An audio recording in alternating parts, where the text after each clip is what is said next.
Welcome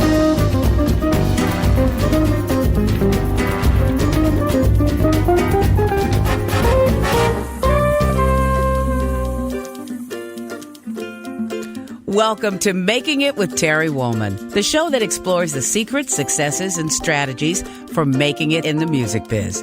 And now, here's your host, Terry Whalum.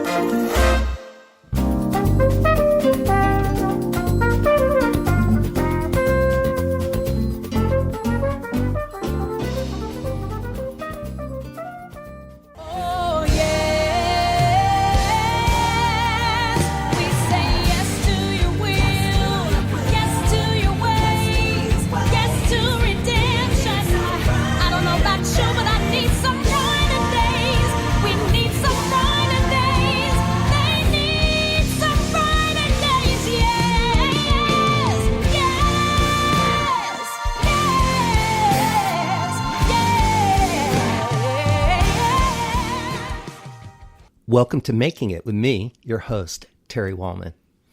I really appreciate everybody joining us every week. And this week's a special episode for me because I'm actually sitting in my studio with my guest, which is always a treat. Some of these interviews are done, via long distance, various places around the world. And I love when I get to sit in a room with an artist. For me, it's the absolute best. So you're in for a treat today. I want to let you know you can find all of our episodes on entertalkmedia.com, Spotify, and iTunes as a podcast at Making It with Terry Whalum. I created this show to focus on what it takes to have a lasting career in the ever-changing landscape of the music business and the entertainment business. I first met my guest today, I believe, in Rome, when we were both performing together on one of the Dave Koz cruises, and we became instant friends and have remained friends, and we've done a couple of cruises together and other things musically and non-musically, just as friends. So I want to share the story. Let me give you a little background on my guest today. I'm sitting here with Ashling Cole. Ashling Cole, also known as Biscuit, hails from the Oakland, San Francisco Bay Area. Her soaring voice and unparalleled professionalism make her a first-call talent in the arena of R&B, jazz, funk, and gospel. Her transformative live performances are legendary and inevitably take you on a musical journey, spiritually and emotionally. Ashling currently tours with legendary bassist Larry Graham as the lead singer of Graham Central Station. She has also shared the stage with such icons as Sheila E., Carlos Santana, Bootsy Collins, Marcus Miller, Dave Koz, Chris Botti, Michael McDonald, Keb Mo, Jonathan Butler, Kirk Whalum, and one of her great mentors, Prince. You can catch Ashling on the annual Dave Koz cruise supporting main stage artists, as well as hear her perform her own shows in venues around the world. Cole teaches a workshop called Finding Your Voice and is a workshop leader at Life Restoration Ministries in Oakland, California. Ashling Cole, welcome to Making It. Thank you so much. I'm super excited. Me too. I'm feeling like emotional already. I'm excited and emotive and all that. We've been talking about doing this for years. It feels like years. Yes, we have. Yeah. Yeah. So I'm excited to be here. Why are you emotional? Well, first of all, I just heard that legendary is twice in my bio, so I have to go back and edit it. That's the first thing. How did I miss that? I'm usually really good at editing. I edited my mom's book, which is, something I'm really proud of. But no, I'm slightly joking and slightly serious.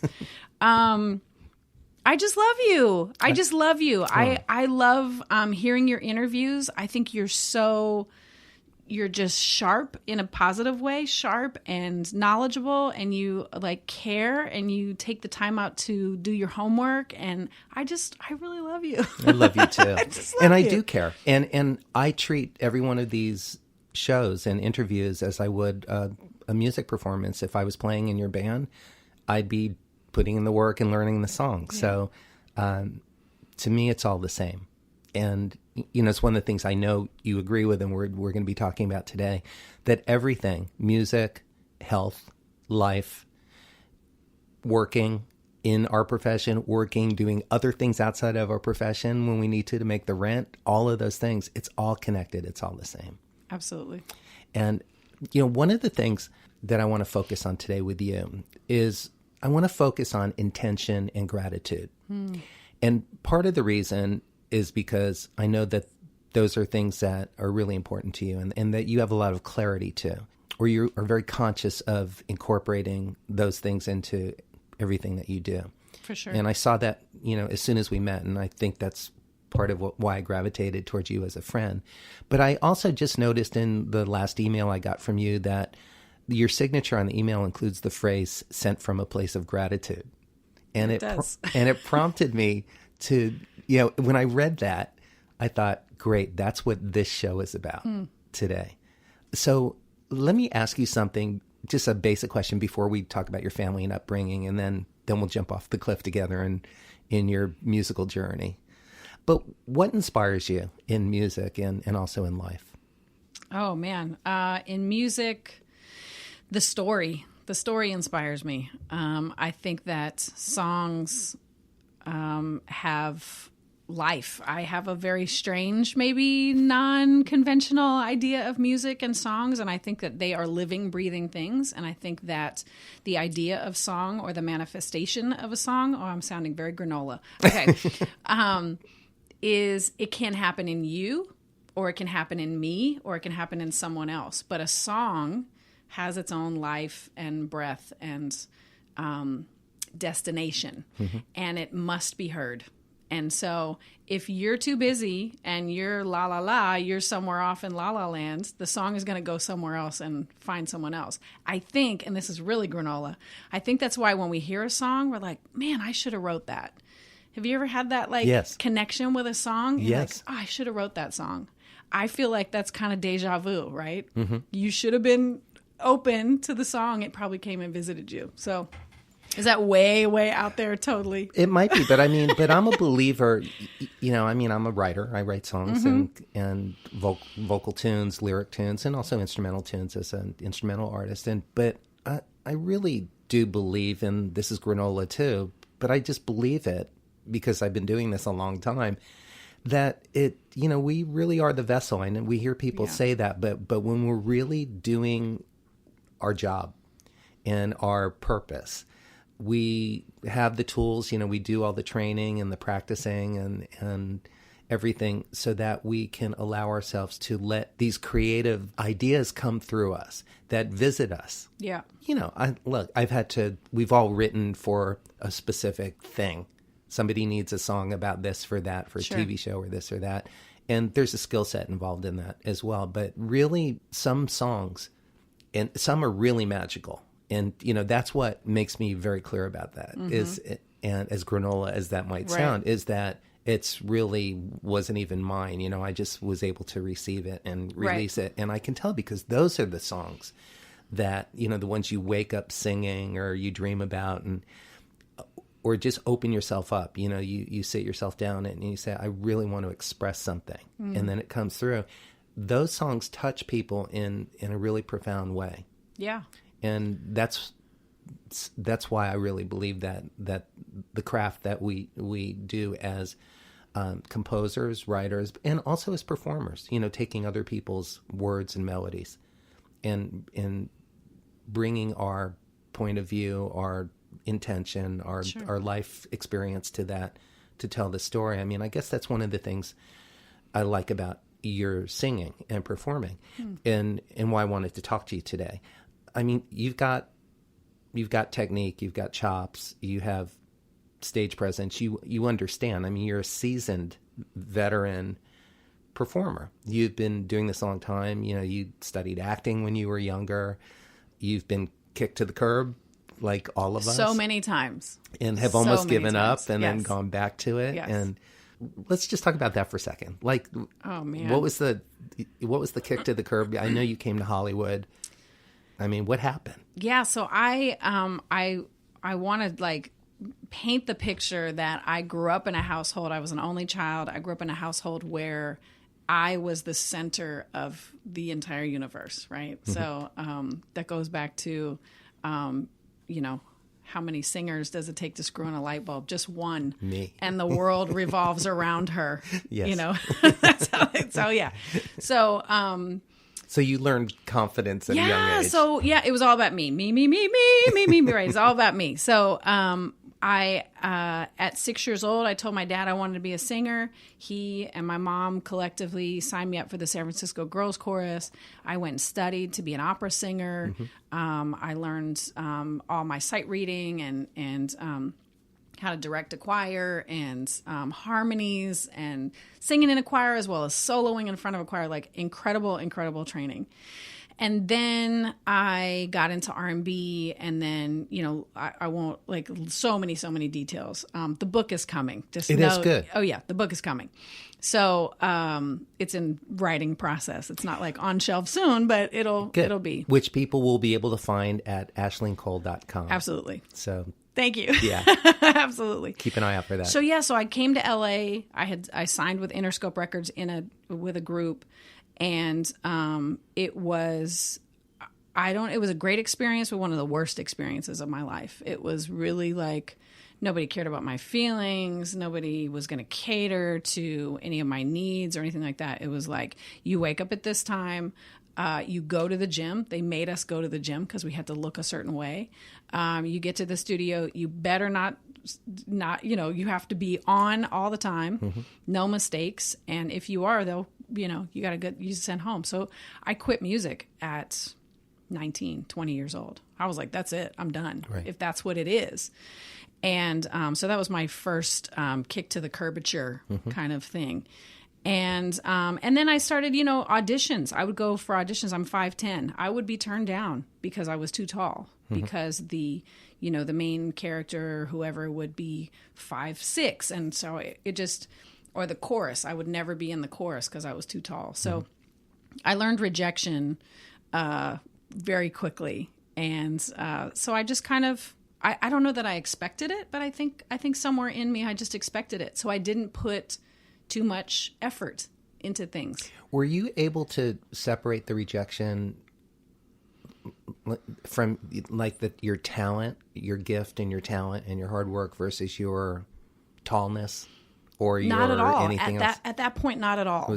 No, at that point, not at all. I was being rejected. It was, and I took it to heart, and it was personal. Like I didn't have a coach or someone to really tell me that it's just business, that it has nothing to do with that you're still loved and appreciated and respected and all of those things. And so I spent a lot of years being very insecure. And so, yeah.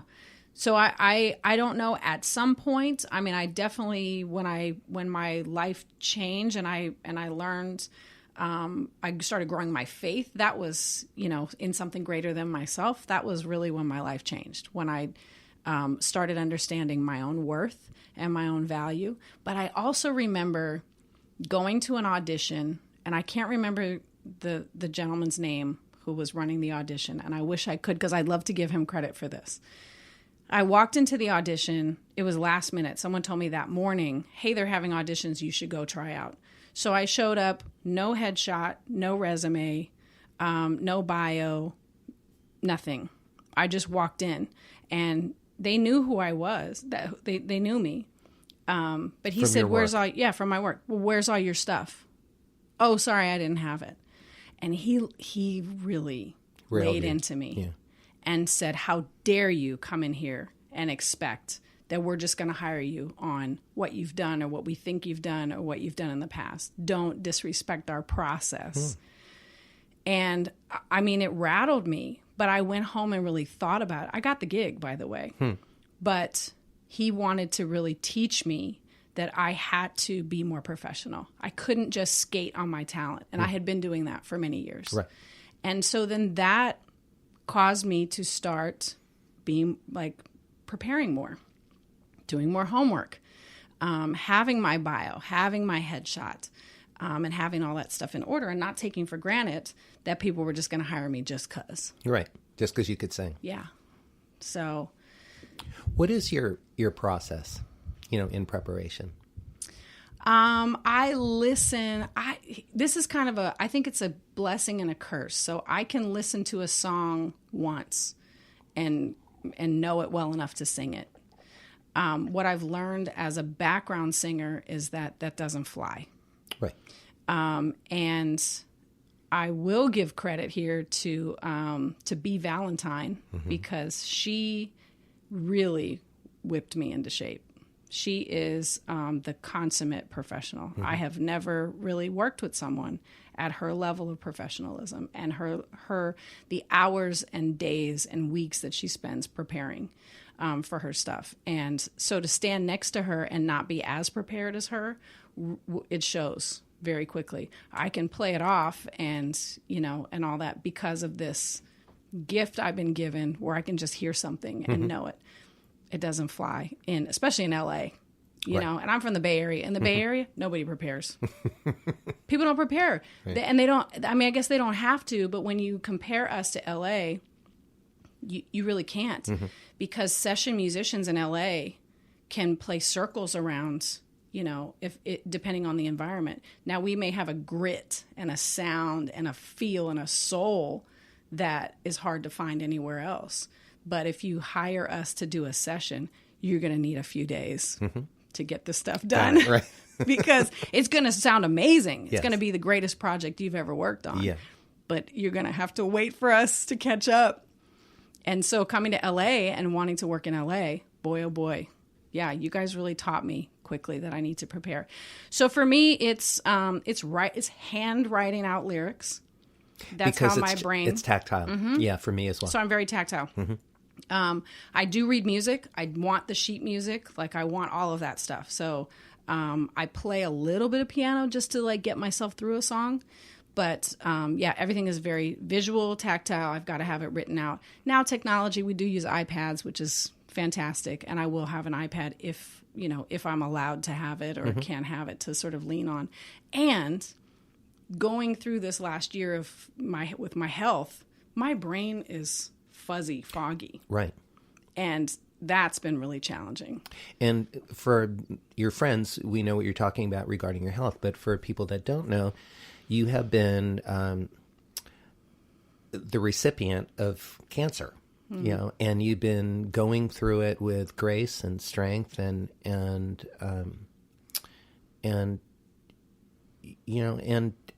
having your ass kicked too at the same time. Yeah. And I mean, as a matter of fact, the story you shared with me this morning before we started recording about your latest experience with what's going on, and you can share a little bit of it right now if you'd like to. Sure, yeah. For those of you that don't know, in July of last year, 2018, I was diagnosed with breast cancer, which came just 3 years after my mom had died of breast cancer. And it was shocking because I just didn't know. I was vegan at the time, had been for a couple years, very healthy, one of the healthiest people I knew. And I had watched my mom, lose her battle with cancer. And so I had decided that ain't going to be my story. And life had another plan for me. Right. And so I had my tears. I had my meltdown with my best friend Zoe. Hi, Zoe. And then I just, put my boots on and went to battle. And here's what's interesting for me. I never said I have cancer. I never said, I never acknowledged that it was in my body. And that was my way of, you're saying about intention. So my intention was, I see myself already healthy on the other side of this. I just have to go through the process. Which is interesting that the song that we played at the beginning was The Other Side of Yes, which is something that I live by every day. So this may be the reality. The reality may be that a doctor said that I have cancer, but the truth is I'm healthy at the end of this. I just have to go through the process. So that's something. So the neuropathy we were talking about this morning. So so many side effects from cancer. And they don't tell you, they don't tell warn you. And people don't see that side of the story because, neuropathy, numbness, pain, fuzzy brain, yes, all that stuff, they're not visible. It's not a visible disability. Right. Well, we have a saying in the church, I don't look like what I've been through. and it's so true. And like that is that is a blessing in itself, that I don't look like what I've been through. Right. Multiple surgeries, chemo, sleepless nights, lots of stress, financially. I mean, I have never been so financially in need in my life. And that's quite a statement, because, our lives as artists are certainly not without those times where we are in financial need. Yeah. There isn't always the work that we need to cover the bills. Right. And even through those times, you and I have taken other jobs when we've needed to. Oh, for sure. Yeah. And there are a lot of people that do. And there's no shame in that. As a matter of fact, I'm proud, that I have the willingness and the tenaciousness, and you do as well, to do whatever it takes to keep moving forward in life. And, the amazing thing, and people don't see this, is I've always marveled at this, but, you will be on stage with Prince or Sheila E. or Larry Graham one night, and 2 nights before you were working your day job. That actually happened. I was working and still am employed by Pete's Coffee in their corporate office, and I would go to work. At that time, I was the receptionist, so everybody would walk past me, and everyone knew me. And we had just done the Welcome to America tour, and with Prince, and so he invited Graham Central Station, Larry Graham, to open the show for him. So we did the Oakland Coliseum and we did the San Jose Arena. People from my job had come to the show and saw me on stage with Prince, and then showed up to work the next day and saw me answering the phones at the front desk. And it was a phenomenon. I mean, people were blown away, literally taking pictures, asking tons of questions. What's he like? What does he smell like? What is Prince like? Everyone wants to know what Prince smells like. I don't understand that. And the answer is, he smelled like nothing. He was like a vapor, like that he doesn't. Yeah. Anyway, but that was remarkable. And I was raised by a longshoreman father who was hardworking and dedicated, and later in life found out that he wanted to be an anthropologist. And because he had started a family, he took a job as a longshoreman so that he could provide for his family. So that's the fiber of my being. Right. So when times get rough, you go to work. The unfortunate and challenging part for me is that I'm not physically able to hold down a job right now, because, we'll do this interview and we'll see how I'm feeling when we're done, because it's just, I get exhausted. I get really, really tired. And then the interim surgery. So I'll have a surgery and then I'll wait 8 weeks or 12 weeks, and then I'll have to have another surgery. And so, it's hard to get, to keep employment. Thank God my job has kept a position for me this whole time, through this whole year of being off work, for me to come back to. So, and that's rare. So that's a testament to the company and how they are. Yeah. The other thing that's rare is that you work with artists. I know this isn't everything, this isn't the whole story of you, but there are artists that you work with, Sheila E, Prince, Larry Graham, of course, that are your friends. You've been very fortunate, and I'm sure that some of it is intentional as well. But you have built really strong bonds with these people, so they leave a space for you as well. Absolutely. To come and they've been, I've seen you go out on the road, between your treatments, and then, come back and, go back to working on your healing and medications and things like that. And I just think that's such a blessing and a gift. I'm really happy for you that you don't get kicked to the curb by people that love and respect you as a professional singer. Not even just as an artist. I was going to say as an artist, but that's part of your gig. You are both. You are a solo artist and stand in your own light at the front of the stage. You also have that double skill, like some of our friends have, that can also really show up and be a backing singer, a support singer. name artists. And but the third aspect of that I see is these relationships that you have, bonded and forged and grown with these people, is really special. Yeah, because that doesn't happen a lot. You get sent to the end of the line many times, even with your day job. Yeah. That you have standing waiting for you when you need that. So often people, they might care, they feel bad or whatever, but they don't really give a shit. They get another singer and then they don't need you for a while. Sure. And so I'm glad to see. Yeah. That you have that, Sure. Well, I think that it's there's a lot of things like I it's professional for me, but it is personal. I mean, it's not just about let me go do this gig and sing and then go home. It's like there's an audience out there. There's a staff on the stage that's setting up and breaking down. There's engineers, there's technicians, there are people, and even though I'm there to do a job, I still care about the relationships with the people that are around me. So, hey, how you doing? How's your day? Hey, are you doing my ear monitors? Great. What's your name? Those are all things that because it's important to me. I want to have a good experience, but I want them to have a good experience too. I want to leave that stage better than I found it when I got there. And that's super important to me. So I think that when people see that that's how I am, they want to be around me.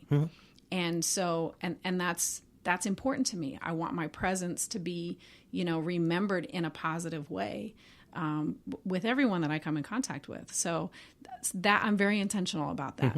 And it's genuine. Right. It's genuine. And so, so that's been definitely, there's been a payoff for taking on that, being that focus with my presence and how I present myself, for people. How would you describe the difference in your job and the way you approach it, or the similarities when you are a support singer, versus the artist? Oh, wow.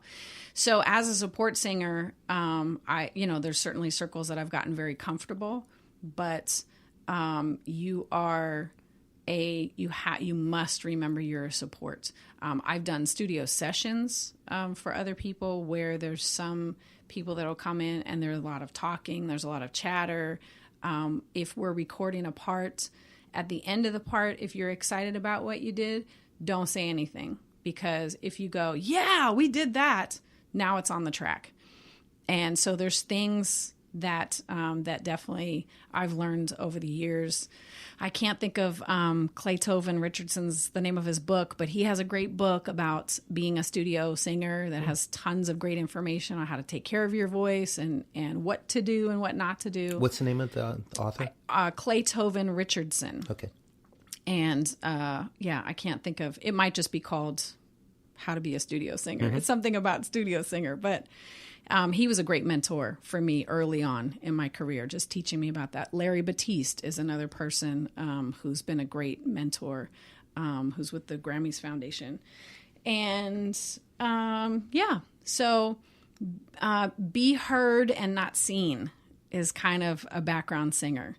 And, you can, when you're the front person, be the front person, go and do that. Now, it doesn't give you a pass to be a jerk, in my opinion, but some people haven't got that memo yet. Hopefully they'll listen to this podcast and they'll go, oh, maybe I shouldn't be a jerk anymore. If you think that might be you, it probably is. Exactly. But it's easy to change. It's so easy to change. And it really changes from, you just have to look in the mirror. That's where your change is going to happen. Your change is not going to happen in how do I fix or manipulate this person that I'm looking at, or how do I change this person you have to start with, what can I do for me? What can I do to change me? So if you're in a bad relationship or a bad job or a bad circumstance or whatever, change yourself and then watch your circumstance change. Guaranteed, 100%. It's 100% effective. Thanks for that tip. I agree with you. Let's talk a little bit about family. You were born in Vancouver, lived there for, in your words, about 6 minutes, and then you moved to Dublin, Ireland? Yes. With your mom, Renee, who I had the joy of getting to know. Yes. And your dad. And then you ended up eventually in Northern California. And I will say this. So we went to, my dad wasn't in the picture. I'll let you all figure that out later on. Mm-hmm. But there was a dad, but then there wasn't a dad. So anyway, my stepfather came in the picture a year and a half after I was born. So when I was born, my mom took me to Dublin because she wasn't done traveling. Mm-hmm. So she left me with my grandmother while my mom went. As you know, she was like, my mom was amazing. But she wasn't done with her travels. And so a year and a half later, she came and got me. And then we were on our way to, on a cruise, ironically, and she met my stepfather. And that's how we ended up in San Francisco. Mm-hmm. He was a longshoreman in San Francisco. Is it true that you have moved 26 times? That's a fact. That is a fact. That's a fact. I've had 28 addresses, and I've moved 26 times. How do you feel at home? I mean, I know you're a mom. What also. A great question, Terry. Oh man, that's such a great question. I haven't found that yet. Okay. Don't make me emotional. Stop it. All right. You're going to make me cry. Okay. I haven't found that yet. Okay. When my parents... I'm surprised because, I mean, you've made your own family and you've traveled the world but... Sure. I mean, the short answer yeah. is I feel at home in my own skin. That's a cliche sort of short answer. I can say that, and that is true. I am comfortable in my own skin. But finding a home, like a plot of land, is so important to me. And I just haven't found it. Marriage might be in the cards for me. I don't have any prospects right now, so I don't know if that's going to happen. Any listeners out there? Hey, AshlingCole.com. Wow. Well, don't slide in my DMs, though. That's right. Don't do that. Don't do that. But yeah, so home, the house that I grew up in was actually an apartment in San Francisco. Mm-hmm. And, right in North Beach. And my parents didn't believe in owning property, so they never bought it. And they were given, I think, an offer, 20 years, prior for a couple $100,000 probably to buy this flat in North Beach. And they didn't do it. They didn't. Because they didn't believe in that. They spent the money that they made, they spent on travels. And what an incredible life they had. Yes, that they did. But when they passed, the apartment went away. The house that I grew up in went away. And that was tough. That was tough for me. It was tough for my children because they had gotten used to it. So that's in my future. A home, a house, a plot of land is in my future. Maybe a puppy? Well, I have a puppy. I have my Luna dog. Oh, that's great. Yes, my emotional support dog that needs more emotional support than I do. Yes. Of course. Yes. But yes, lots of animals, lots of dogs. No cats. Highly allergic to cats. I am too. Are you? Yeah. That's why there's not a cat here. That's right. Yes. I developed that in my adulthood. Oh, wow. Yeah. Yeah. One of the things that we have in common that I didn't know about you until I was researching for our conversation is that we both played clarinet when we were growing up. Yes. But the difference is you were first chair clarinet and won musician of the year in 8th grade. I was last chair clarinet. That was not my instrument. Well, we needed the last chair because the first chair is only as good as its line. So thank you for holding down that last chair. You're welcome, and thank you for setting the bar high so I knew where I was trying to go. Oh man, what a great experience! I played clarinet, I played saxophone, I tried flute, I tried everything. Yeah. I wanted to try everything, and I eventually gave up wind instruments, specifically because I couldn't play and sing. Like when voice became my primary instrument, I put all the other instruments down, which I wish I wouldn't have. I have a flute at home that I really want to learn how to play again.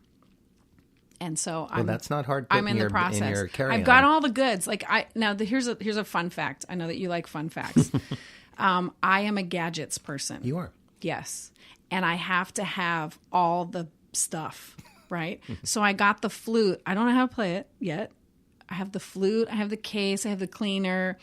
I have the, the little oil that you put on the pad, whatever. I have the books and the stand and the little stand. And I can't play it. What's between you and that happening? I mean, I want to just pick it up and play. Oh. Yeah, I want to just pick it up and play. I want it to be like the Matrix. Just plug me in and just download the flute and let it happen. Yeah, but it's a valuable lesson for me, as in the same way as I enjoy sitting down to read a book. You have to go through chapter 1, 2, 3, 4, etc. to get to the end, to find out what happens at the end. Yeah. So that's really important for me. I'm kind of a get to the end type of person. And everything's like, let's get there already. And so, I'm learning, especially with all this downtime, the process is beautiful. I mean, we were talking about Stephen King books. Yeah. What a joy, even though they're scary stories, what a joy it is to read it and be transformed into characters and be taken to far off places and all of that, and to disappear into a story. Yeah, that's the thing that we both share our love for Stephen King. Yes, he's one of the only writers for me that, like, if I really want to just forget who Terry is, and I just become the story. Yes, I can't. I even slow down my reading sometimes. Yeah, because I want to savor a really great meal. I don't want that chapter to be over yet. I love it. Yeah, so that's fantastic. I think I could see at this point of your life that with your downtime, that playing flute might be a really wonderful thing for you, because one of the things that I wanted to ask you is the importance of breathing and breath, because you're a singer, but you are also. You were a survivor. I would imagine that it even gets harder to breathe sometimes with all the medications you've been getting bombarded with, and playing flute is also a breath instrument too. Yes. But talk to me about the importance of breathing in life and also in music. As I take a deep breath, yes, it's critical. Breath is critical. It's one of the first things that I teach my students is breathing. I'll have them lay down, on the floor and with the book exercise and learn proper breathing. I think so few of us practice proper breathing, and you can take 3 deep breaths and change your body chemistry. Did I say that right? Yes. Change your body chemistry just with 3 deep breaths. And my observation of most of us, myself included, is that we just short breathe, right? I don't know what the technical term is, but we just take short breaths just to keep ourselves alive. And as we go through life, we just take short breaths. And maybe that's why we're so stressed out. Maybe that's why we have so much anxiety. Maybe that's why there's more, just weird stuff in the world. But literally breathing down into your whole lung capacity, it changes you chemically. And so I can't sing without breathing, and I can't live without breathing. And it's really, and proper breathing, the breathing technique I teach my students is really important. And thank you for saying that, because it reminds me to take a deep breath and slow down. Again, I'm trying to get to the final chapter. Right. Yeah. Enjoying the process right now. But what's this at the end? What happens at the end? You're ready for the closing question? I didn't even have coffee. I don't know what's happening. Yes. We were talking about teaching, being a teacher and a mentor, which is, that's what this show is about also, is the part of the mentoring that I think it's our time and our opportunity and responsibility to do, at the age and experience that we're at. But I don't know what the story is, but I wanted to ask you, I know there's a funny story from your mom about how to never be nervous again. Oh, there is a funny story. And I'm curious what that is. Wow. Okay. So, my mom's favorite pastime was shopping, and her favorite part of shopping was sales. And so we would go shopping together, and we would walk into a department store or someplace. And she would say, and I'm going to be very, very candid here. So we'd walk in, and she'd see, like, let's say a 75% off sale. And she would get so excited that she would give herself diarrhea. She would have to run to the bathroom because she would get so excited. And I remember at that moment, one time it happened, and I thought, oh, wow, this is what happens to me when I'm nervous. And so back when I was 9 years old, one of my first stage appearances in Berkeley, California, I was backstage thinking I had enough time to just, relax or whatever, and was so nervous about, this performance that I, too, had to go to the bathroom, right? And so while I was in the bathroom, of course, they called my name. It was a horrible, it left a lasting impression on me for many, many years. But anyway, I realized that the physical attributes of nervous and the physical attributes of excited are the same. And it allowed me to then change my language when I'm getting ready to perform or speak or try something new for the first time or a first date or whatever it might be, that instead of saying, I'm so nervous, which I think is a knee-jerk reaction, we sort of automatically say, I'm so nervous, I say, I'm so excited. And it has changed my approach to things. And then I just sort of relax into it instead of freaking out, like, I'm so nervous. But yeah, it was really interesting. It was such a great lesson. She didn't even know that she taught me. I was never able to tell her this story. And so, it is literally physically the same. Sweaty palms, nervous stomach, dry mouth. It's all nervous, excited. It's exactly the same. But when you change your language, you change your experience. I'm going to incorporate that into my performance. Awesome. Yeah. Please do. Because I completely understand. Yeah. I'm imagining both of those sensations and experiences, and they are the same. Yeah. That's great. And I am excited when I perform. Yes. Exactly. There is an excitement, and it's like nervous is negative and excited is positive. And so even in saying, someone asks you, how you feeling right before you go on stage? Oh, I'm really nervous.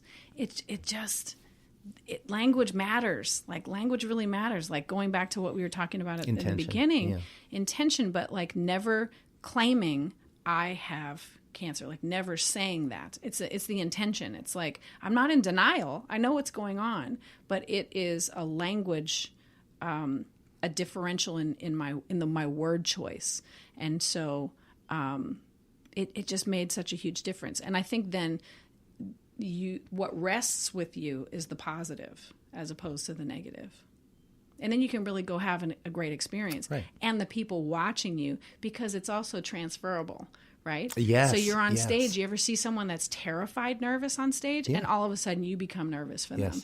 In the same way, when someone walks on with grace and authority, you all of a sudden are like, oh yeah, we're about to see something great. Oh, it's like it's very contagious. Yes, very much so. And I mean, it's such an immediate energetic transfer. Yes. When you're paying attention. Absolutely. When you're not just. When you're intentional. When you're intentional. Yes. Yeah. It's a whole different experience. Yeah, absolutely. Yeah. I have so many questions for you, but I want to just ask you just about maybe 3 or 4 of the many artists that you've worked with.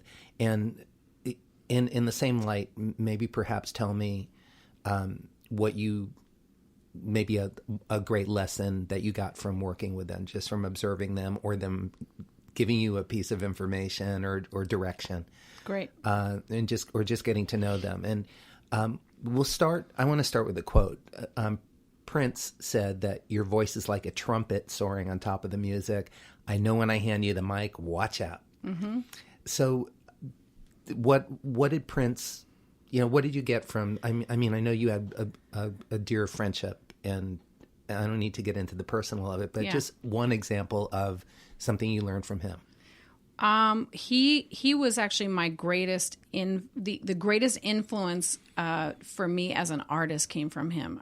We did one of his after parties in Belgium, and Graham Central Station and Mint Condition were on the Welcome to America tour of Europe, and Graham Central Station opened the after party, and after we were done, Prince got on stage. I went backstage. Prince turned around and looked at me, and I looked behind me like he was talking to someone else, but he was calling me out to take the mic and lead his band in this, one of his famous after parties. And that changed me. It was a validation that is really hard to explain. He was sort of the top notch of all artists. I haven't had a chance to work with Stevie Wonder, but Prince to me was always the top, the top of the list there. And so for him to say, again, I know when I hand you the mic, like he had great confidence in me. Mm-hmm. He knew that I was going to nail the vocal, but I was going to give a great performance and a great show, get the audience into it. And so that really prepared me. And that was in 2010. Mm-hmm. So I've had the last few years to really let that sink in and absorb that. But yeah, he really validated me on a level that changed me. What about Sheila E? Oh, Sheila. Hey, Sheila. Hey, Sheila. Sheila. Oh, that's my girl. Yeah, we love her. I love me some Sheila. So Sheila taught me, and she's going to laugh because I know she'll listen to this and she'll laugh. She taught me how to stay in my lane. Oh. Yeah. And not. That's something I've been reminded of a few times too. Man, yeah. So I remember, and I'll leave names out, but I remember being in a session, and one of the musicians came in and one of the primary musicians came in and didn't have, he had sheet music, but it was falling all over the place and it needed to be sort of taped together. I immediately started grabbing the sheet music to tape it together because it's just, I'm a mom and that's just how I am, and I'm very accommodating. And at that point, and Sheila came over and she just grabbed me and she just turned me to the side. She said, nope, we're not going to do that. We're not going to do that. We're going to let them figure it out. And you're going to stay right over here behind your microphone. Right. And we laughed about it. She did it in such a loving way that it worked. Her teaching worked because I really understood that, if somebody is late and they don't have their sheet music, it is not my time to fix that and I think that's what it is. It's always that I want to fix things. Mm-hmm. I want to make sure that everybody is okay and all that. But yeah, thank you, Sheila. Appreciate it. That's such a beautiful example of stay in your lane. Yeah. And not the obvious. It's not about upstaging or anything like that. It's really about the core of what's important in life. Well, also, it's a testament to her and her character because she could have embarrassed me on the microphone or embarrassed that musician on the microphone. Absolutely. And didn't. She was very quiet about it. She came over. She just had a one-on-one privately with me, and now I'm telling the world about it. So there it is.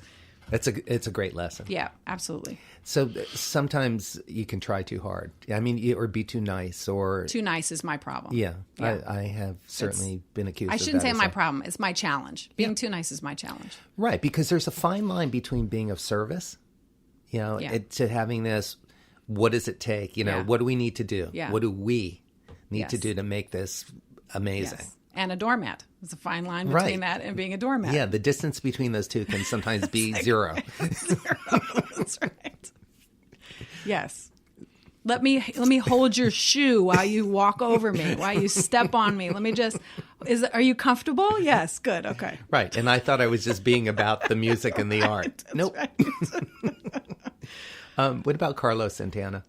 Oh, what a strange character he is. I've had a few amazing experiences with him. One at the North Sea Jazz Festival, they called me out on stage again. I don't know. I guess I have this reputation in the industry that just call me out anytime. It's great. I will say this. If anyone ever does call me out, I never say no. Unless we're somewhere that has a broke down sound system. Right. That's the only time I won't do it. Mm-hmm. But other than that, I'm happy to be on anybody's stage anytime to do anything. They called me out to do a with Carlos, and I didn't know the song. and they were just like, take a verse. And so this is at the North Sea Jazz Festival. And so small little event. I just made it up. And years of singing improv with Sovoso has really given me great tools in that case. But then one time backstage, I can't remember where we were, he came up to me and he said, you're fresh or you're refreshing or something. But I remember he's saying, you're like the green of a carrot. I read that quote. And I just don't still to this day know what it means. I don't, but it's all right. He meant it with he was so loving about it and so excited about it. So I just said, great, I'll be the green of the carrot. You know, I remember when I first moved to Los Angeles, I met the engineer-producer Henry Louis, who produced Joni Mitchell. Yeah. You know, all the early albums. And it was, of course, a thrill. You know, because I moved out here, I wanted to make records and produce and play and write string arrangements and all that stuff and play guitar. And so, you know, I got to know him, and he was very generous with stories and information. And even, you know, back then he was saying that I asked him, how did you become Joni's producer? He said, well, I was her engineer. We didn't, back then, like, you know, sometimes people didn't have producers, or it was just a relationship that people had. We were comfortable with each other. We trusted each other. But one of the things that he said was that he understood when she asked for something to be more green or yellow. Oh, like she used colors too. Yes. They knew each other. Just like in the same intuitive way. Like, you know, that Carlos's compliment was completely from the heart. Sure. It might not make intellectual sense, but emotionally and spiritually, you totally get what it is. And it reminded me of Henry talking about his conversations with Joni about it needs to be more this or that. Yes, I love it. And kind of just trusting himself that he knew what she was looking for. Right. So that's a great quote. So what did Carlos, what have you learned from working with him? With him specifically, just to be fearless and he is so engulfed. I mean, you watch him play, he's so wrapped up in the moment of the music, and he gives every song exactly the same care and love and commitment that he did. There's no throwaway music with him. There's no filler songs. Mm-hmm. And you watch him, and he's just in it. He's just in the moment. And that, watching him taught me to be fearless in the moment. That's a great lesson. Yeah, for sure. We have about 10 minutes left, so I'm going to go for longer questions and shorter answers. Okay, good. I do want to just say that Larry Graham, because I don't know if you were going to ask me about Larry Graham. I was, of course. So I've spent more time with Larry Graham than anyone else. And for those people that don't know, I'll just school you really quickly. Larry was the bass player from Sly and the Family Stone, but also, you know, he really rose and started to shine as an artist with 1 in a Million You, and he had his own album, started making his own records, and he's like one of the first. Larry and Ray Parker Jr. were two people that I was fortunate to meet back then. I met Larry originally with Joe Sample because they were friends and working together, and we went to Larry's studio. Oh, wow. And, you know, back at his house up in the Hollywood Hills years ago, and that's who Larry Graham is. He's just this fantastic human being and an artist. So, Larry. Well, he taught me to always be kind to everyone that you come in contact with. And he just, you know, I remember seeing him in the airport in Amsterdam. Our flight was delayed. We didn't get in until midnight. And these two guys came over and wheeled a cart of merchandise over to him. And they were like, will you please sign it? And we sat in the airport for 90 minutes or longer for him to sign every single piece of merchandise. And that's just who he was. Mm-hmm. And he knew that it mattered to them more than those 90 minutes meant to him. Right? And it was just, and also to always dress sharp. That's it. Always dress sharp. He's got swagger to spare. Oh, man, to spare. he and his wife, Tina, absolutely. Yeah. They're a very elegant and kind couple. Very. 4 a.m, 4 p.m, midnight, lunchtime. It doesn't matter. Right. You'll never see them. And also very consistent in his demeanor. He just knows who he is. Mm-hmm. I've never seen him out of character or mean or rude or anything. Just a tremendous human being. That's a great description of him. What lessons about music and about life have you learned on your journey personally? Oh, man. There's a change around the corner. That good changes, not so good changes, all kinds of changes. But I think that learning acceptance for where I'm at and being excited about the journey, just being grateful that I know something more is coming. If I wake up in the morning and I'm breathing, awesome. I'm excited about the day because I'm excited about what's getting ready to happen. What new chapter, what new adventure is there? And I think it's that way with music. I very rarely sing a song the same way twice. It should always have a new, depending on how I feel that day, depending on what happened that morning, depending if I'm tired, if I'm whatever the emotion is, put that into the song and let the song live a new life, live again. It's kind of how I feel when I wake up. Like I get to live again. It's a new day. It's Groundhog Day at its best. Right. Go back in your hole. That's right. Did you, thinking back as a young girl, a little girl, did you have a master plan, or are you one of those people that just kind of has followed your heart and see what happens when you get there and give it your all? I was going to be Madonna. You were? Okay. I was going to be Madonna. Mm-hmm.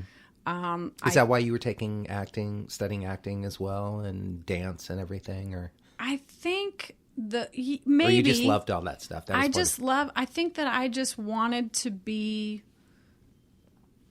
larger than life outside of my actual circumstances. I always wanted to be outside of that.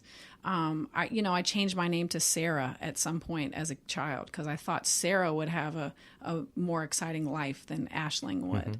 Mm-hmm. And that's also only child syndrome, as I like to call it.